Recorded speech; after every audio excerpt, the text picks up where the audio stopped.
Yo, what up please, yun mapagpalang umaga sa inyong lahat. So ngayong umaga may bibili ng Meo Soul I natin ngayon, 2014 year model. So ayun, tingnan nyo, pakita ko sa inyo yung motor. Bam! So ito yung motor ko, kita nyo naman, napaka-pogi nyan. Manang-mana sa may-ari. Tignan nyo naman, maliit lang pero kayang-kayang ipagmalaki. Solid yan.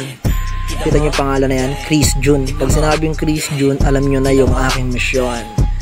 Joke lang, pero solid yan, tatanggalin kayo mamaya. So ayun, dito tinanggal ko na at nakabit ko na yung kanyang original plate number. So para mamaya ready na pag meet up mamayang gabi.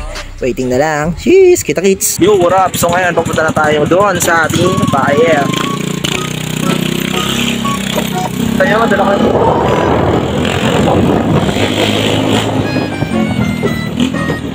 Woo! Buyer na naman. Ito na ako.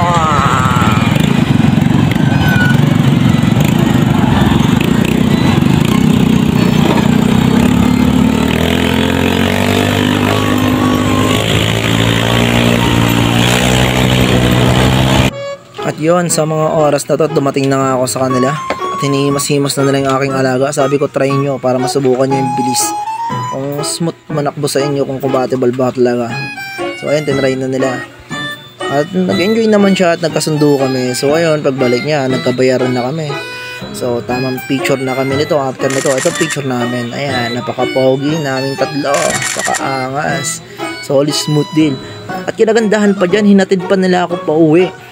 The best talaga itong buyer natin. Hinatid niya pa ako pauwi sa bahay, pero sabi ko hanggang kanto na lang ako kasi nakakahiya pag hinatid niya pa ako hanggang bahay. So ngayon malapit-lapit na kami sa aming kanto. So ayun, nag-i-enjoy naman siya sa pag-drive at syempre nag-i-enjoy din ako sa likod. Ganito pa lang pakiramdam na mag-iangkas, nakakatakot.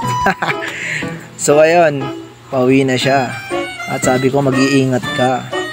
So yun, tinitignan ko nga ako, paalam siya sa akin, sabi niya, tol, dito na ako. Sige, mag-iingat ka, pumayok at magpakarami.